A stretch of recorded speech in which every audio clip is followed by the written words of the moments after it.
Thank you. Thank you to the Cambridge Center. Thank you to Oxford Economics. Thank you all for taking time out of your busy lives to listen to me. Thank you, Jacqueline, for knowing how to run computers.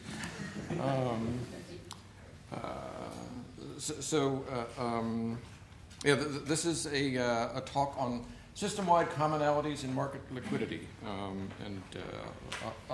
talk a little bit about that title in just a second. So I'm at the Office of Financial Research, and if you don't know what that is, not everybody does. It's a relatively new agency. We were created by Dodd-Frank in 2010, Office of the U.S. Treasury, and we're charged with assembling and integrating data from across the financial system and monitoring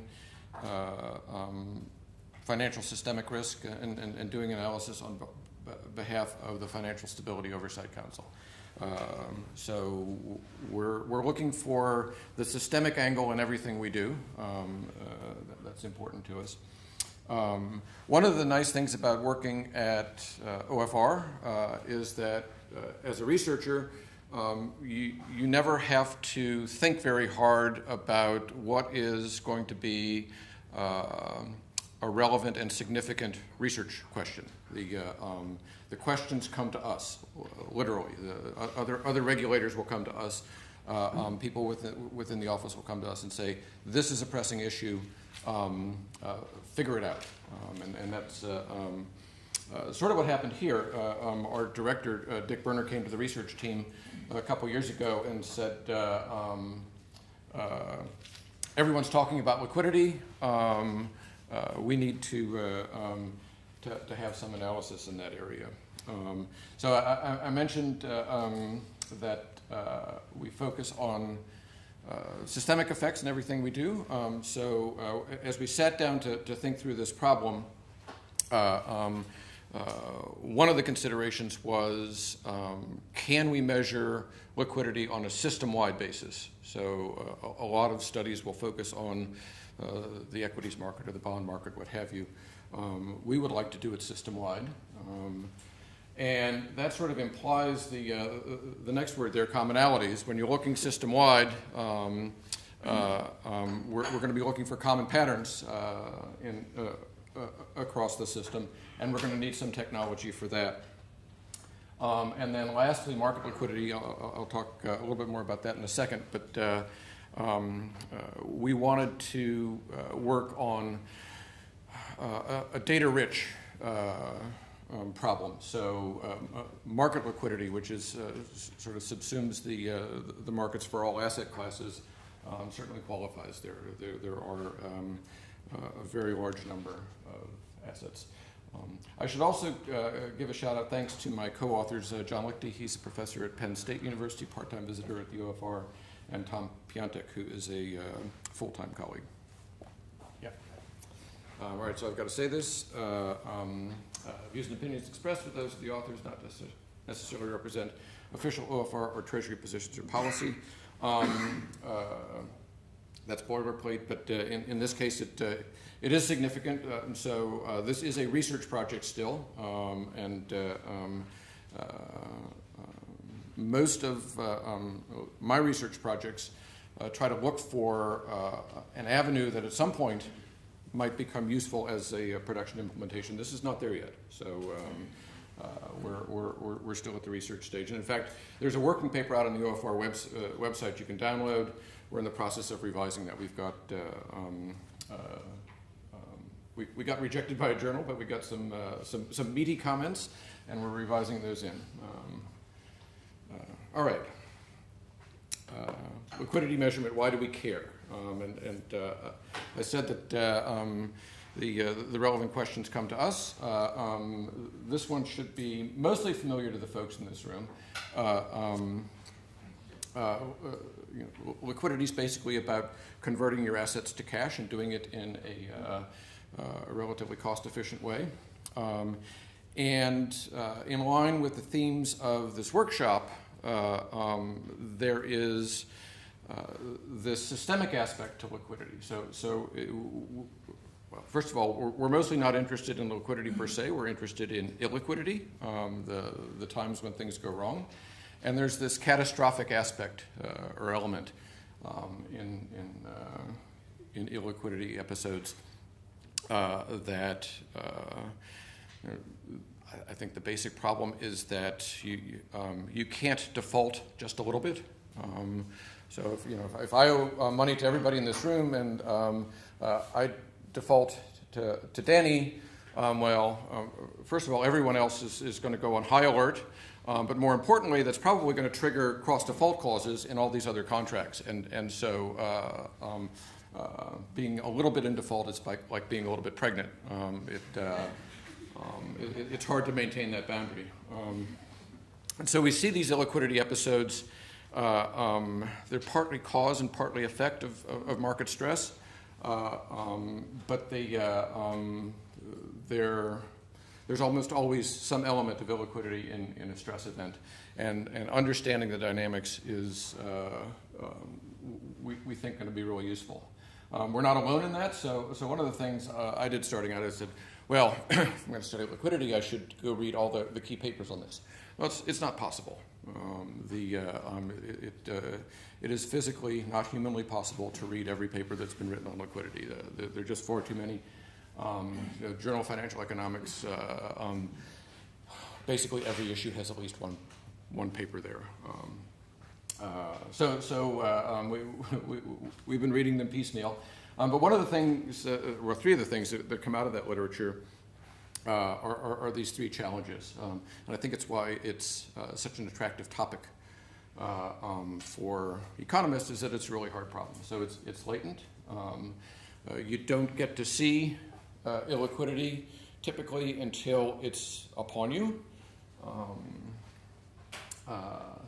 It's nonlinear, so when it happens, the market dynamics can change pretty radically, and it's very difficult to extrapolate from looking at small price impact effects to what is going to happen on a larger scale.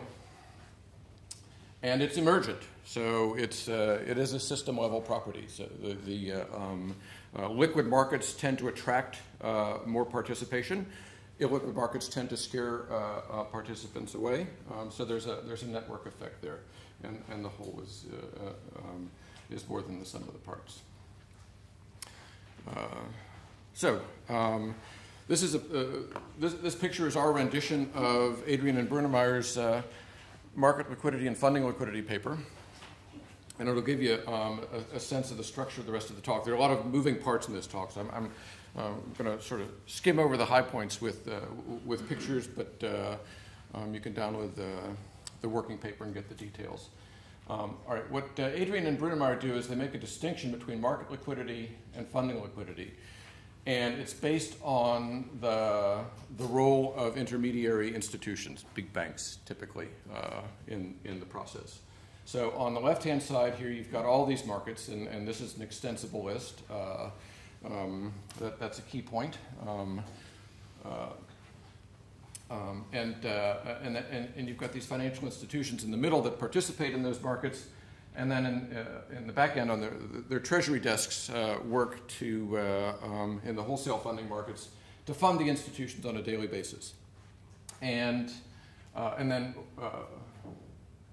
way over here on the far right-hand margin, you have the central banks and the other backstop liquidity providers that can come in an emergency. We're not going to worry about them so much. But in looking at systemic liquidity, most folks have focused on the wholesale funding markets, and for good reason. So what the intermediaries do basically, well, they intermediate, but they aggregate up supply and demand in all of these smaller markets into large wholesale transactions. And because finance is, at a first approximation, a zero-sum game, if you look across all these markets, anytime somebody makes a profit, there's somebody else making a loss. But if it all gets intermediated through some set of institutions, then at the back end, those markets should balance out as well. And on any given day, whichever bank has an excess of cash should be able to find a counterparty that's short, and it all just works out, except when it doesn't, and that's when we have a liquidity event, right? So I mentioned that most folks have focused on this because that is where the system comes together, and you can look at things like the TED spread, that's been a popular one, as a measure of liquidity. But we took the tack that it might be useful to look over here. And the reason being that there are a relative handful of wholesale funding markets. You know, if you scoped it widely, you'd have maybe 20. Over here, if you counted every individual stock or bond as a separate market, you would have tens of thousands of markets. So our idea was that in all these data series, obviously there's some dimensionality reduction that can go on, and we'll do some of that, but that there might be information in the detailed data that gets lost in the aggregation to the wholesale data. And so we're gonna work over here and try to put together a framework that allows us in a consistent way to measure liquidity in each of these markets and then aggregate it up. So we'll start with equities, corporate bonds, and a couple of commodity futures contracts, oil, WTI futures, and VIX futures. But the idea is that if we build an extensible framework, this will be a natural extension point, and we can start adding markets later on. Okay. So one of the questions that we've gotten repeatedly is, why don't you use, so we're going to use a measure of liquidity that Pete Kyle and Anna Obasheva have developed recently. They call market invariant price impact. And that's the one we're going to use. That's actually the heavy black line that you see down here. But folks have asked us, why are you using this newfangled thing? Why don't you use the old-fashioned market liquidity measures that Grandma and Grandpa used to use?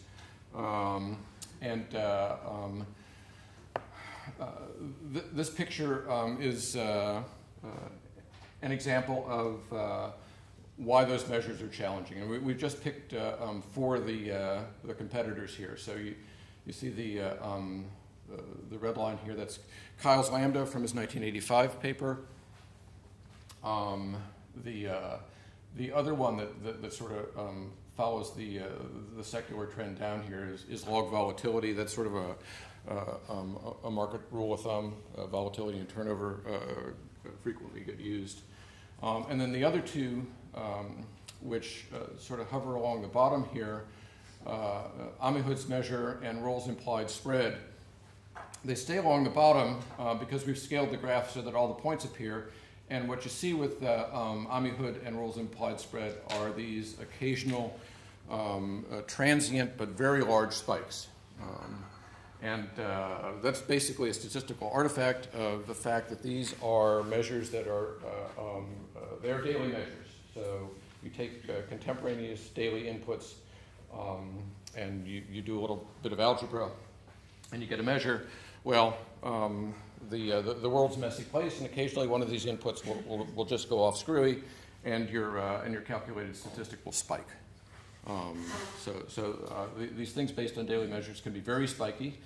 The other two measures, Kyle's Lambda and log volatility, you see this secular trend, and that's a challenge for us. What Pete and Anna have set out to do is develop a measure that normalizes appropriately for market activity and is based on expectations that have the effect of smoothing the series. So that avoids the spikes, and the normalization avoids the secular trend, and we get what is statistically a more pleasant measure to deal with. And we'll see how it fits in here. So this is just a table of summary statistics. You see the secular trend in log volatility and cos lambda show up in relatively high standard deviation numbers, and the spikiness for the Amihood and rules measures show up in very large kurtoses.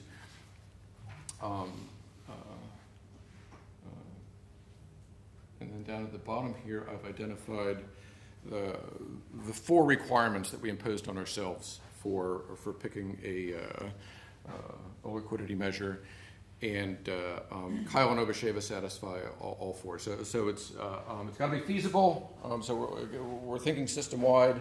All markets are different. So we're going to need a relatively simple set of data inputs. Kyle and Obasheva, basically, you just need price, volatility, which you can derive from price, and volume, and almost all markets have that available in some form. Timeliness, we would like to be able to estimate this on a daily basis, at least, if possible.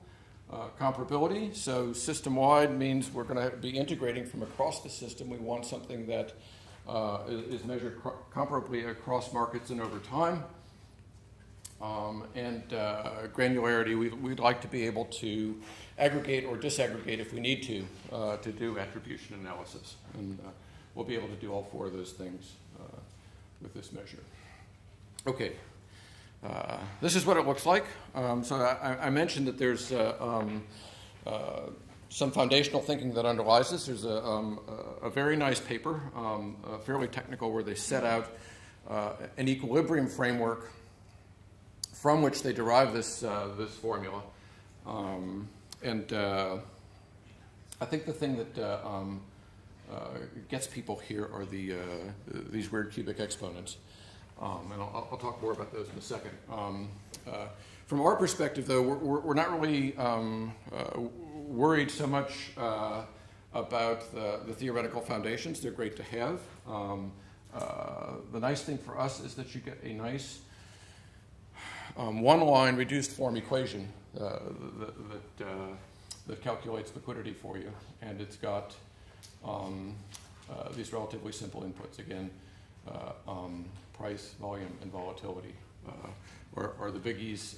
It'll be conditional on a measure of order size. We'll have a standardized measure that is relative to each market that we use. So that'll basically be a constant for us. And this normalized volatility is the same one that gets used in the W factor. Yeah. So in more detail, here it is. So it's a price impact measure. So the idea is there's going to be some all-in cost of trading an order of size X for any given market. And the basic equilibrium notion that underlies this is that in any given market, there is a market local level of activity. And activity for them is what they call bets. So the arrival of speculative traders to the market is the key factor here, because the speculative traders are the ones who are going to take on risky positions and hold them over time. That's sort of the work in the marketplace is bearing risk over time. And every market is going to have its own idiosyncratic level of activity, or a speculative arrival rate. And so liquidity has to be measured relative to that. That's the key for the normalization that goes on. Foreign exchange is incredibly active, corporate bonds much less so, and we're going to normalize for that activity. They propose a Poisson process for the speculative arrival rate. So that is a linear factor. Trying to explain this, the 3 has power. So if you take this equation, back up a second, and multiply through by W to the 1/3, W will drop out of this bid-ask spread component, and this will become W to the 2/3 power. So trying to explain that 3 halves. two of the three halves is the linear effect from Poisson arrival rate, speculative traders arriving in the market. The other one half is conditional on a speculative order arriving. It's going to have a linear effect on the variance or a square root effect on the volatility. And so that's where the three halves come from. The rest of the normalization is the details of the algebra that they work out in the paper. I'm not going to drag you through those here. But that's the basic intuition, is that they've set up this order arrival rate and then work through the details of the algebra, and it shows up like this. Kappa 1 and kappa 0 are coefficients that are not determined by the theory, so those have to be estimated, and they've done an estimation, and we just use their values for kappa 1 and kappa 0. Other thing I point out here is that at the front of this is expected volatility. So another way to think about this thing is in reduced form, what you've got here is a cost function that is expected volatility times some elaborate normalization factor. And we go back to this picture, you see the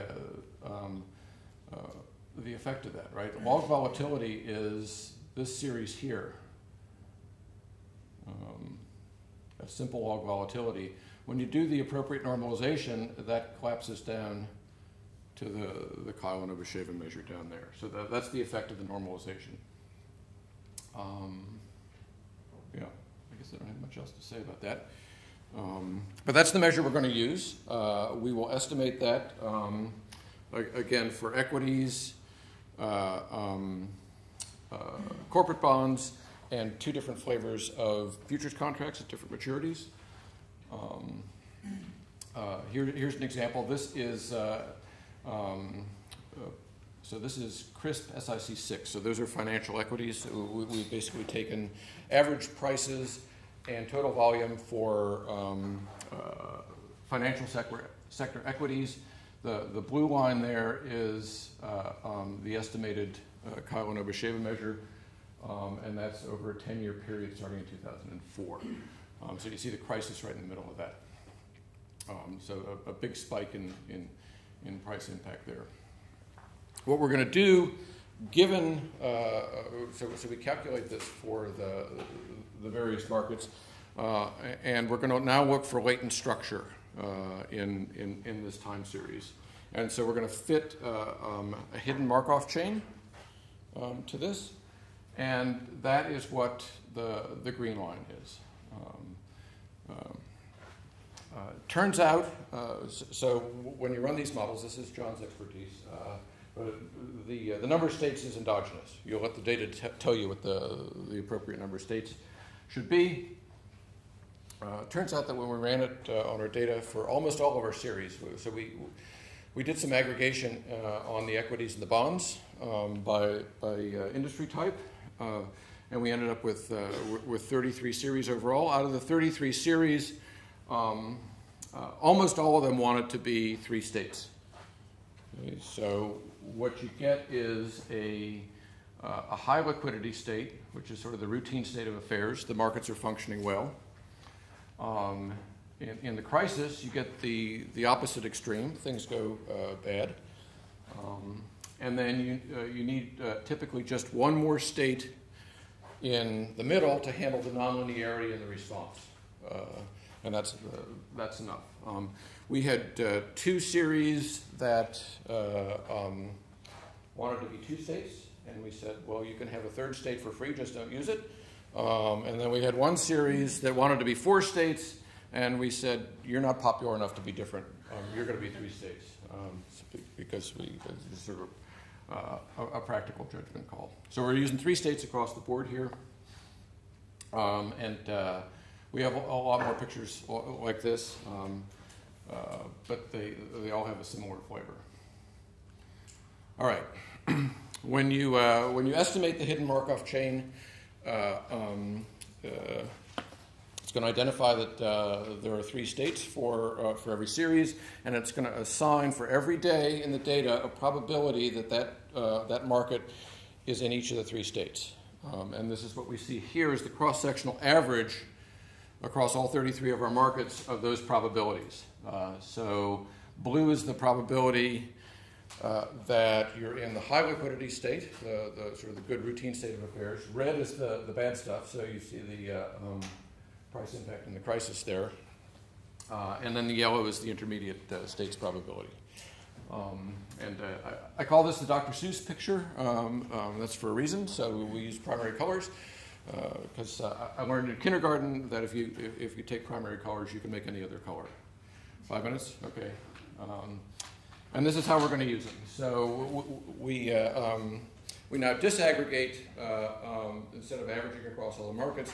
Look at the markets individually. This just happens to be 4 of them, 4 of the 33.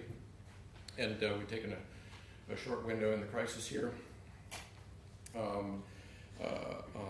For each of those markets on any given day, you've got 3 probabilities to deal with. The probability of being in each of the 3 states. We mix the paints and get a color.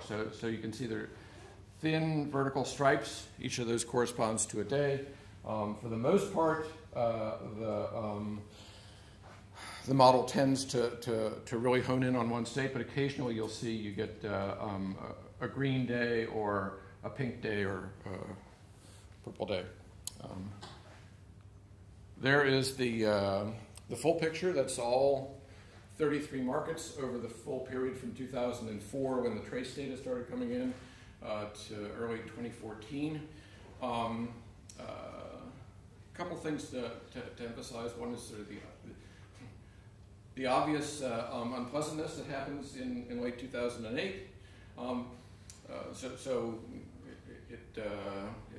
The liquidity measures are working. The other thing, though, that was comforting to us is that there's a considerable amount of cross-sectional variation here. So we're hopeful that with that cross-sectional variation, we'll get some additional explanatory power out of this, that there will be more to this than if we had just looked at the TED spread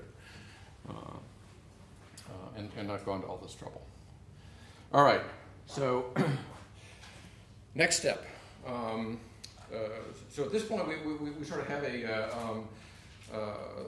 the rudiments of an adequate monitoring tool.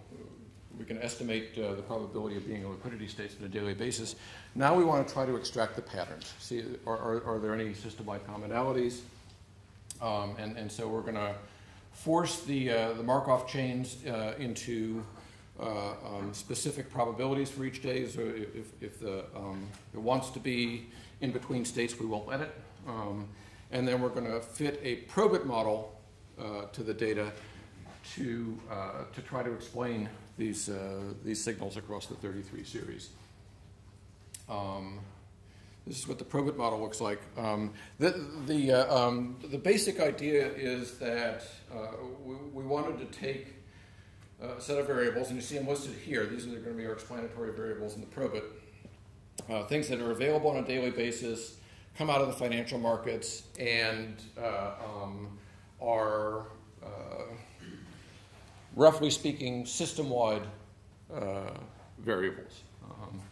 So some of these things come out of the wholesale market, some of them don't. And we're going to use these time series now in a Probit equation to explain the probability for each series of being in each of its 3 states.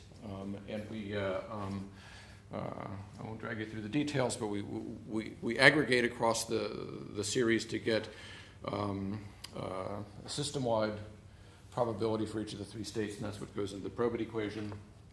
And these are the estimated Probit coefficients. One thing to point out is this simple comparison, hit rates, the number of times that our fitted Probit model accurately predicts the correct state that's coming out of the price impact analysis. The naive guessing rate would be 33%. We're at 67%, so that was a pretty strong signal. This is an even stronger signal. So what you see here, the blue line is the liquidity state probability for the market on each day. This is what comes out of the price impact analysis. And the red line is the predicted Probit probability from those coefficients. You see there's actually a fairly nice fit there between what Probit is predicting and what the thing is trying to predict. This is an example where you get an accurate hit, and then here's a couple of spots where the Probit model doesn't predict it correctly. But we were very comforted when we saw this, that there are system-wide patterns here, and we've got a technology that picks them up. All right, you can go through, I've seen a lot of these pictures, but you can go through and analyze the Probit results by looking at the individual time series that go into it. So this is just one of the, back here I had, I think, 11 different series. We're going to pick just one of these, the TED spread, and look at it.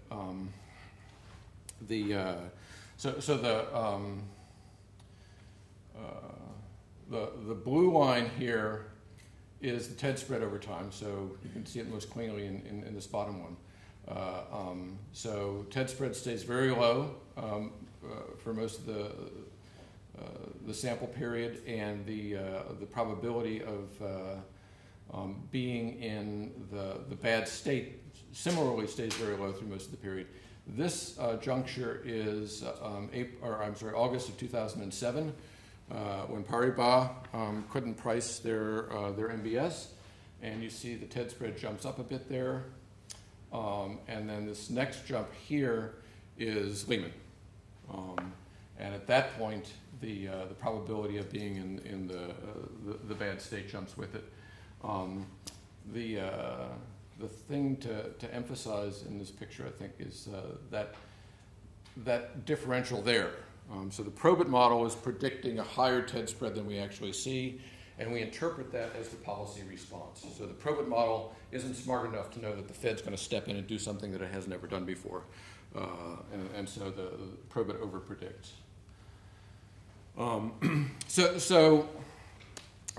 At this point, we were ready to stop.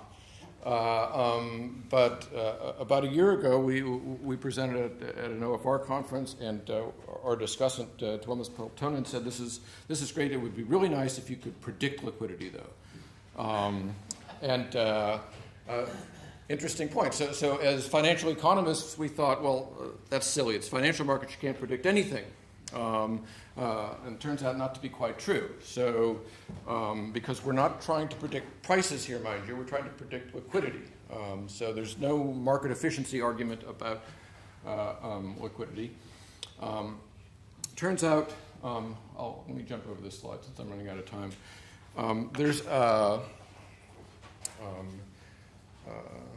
lot of persistence in the 11 time series that we use in the Probit analysis. So we take those 11 series and just put them into the Probit equation in levels. Okay. We do a little bit of normalization by standard deviation, but it's basically in levels. So those series are very persistent over time. So if you know what the level of the Probit variables are today, you've got a pretty good idea where they're going to be tomorrow and a week from now. And that's basically what's going on here is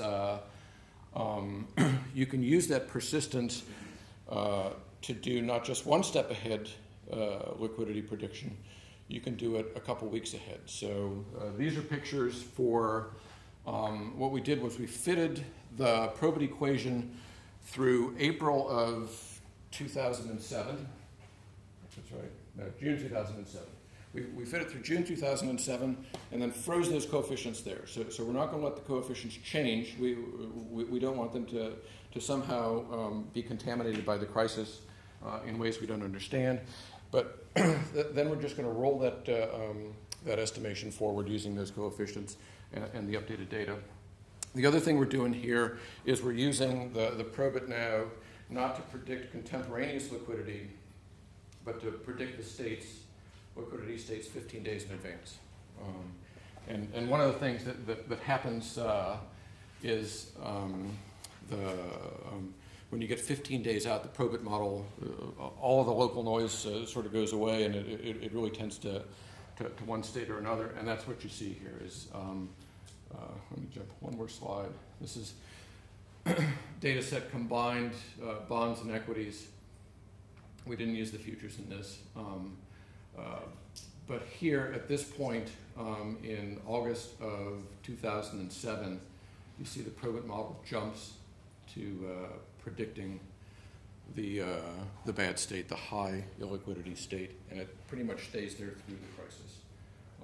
So at some level, the markets knew what was going on as far back as August of 2007, and it wasn't really realized until, that's it.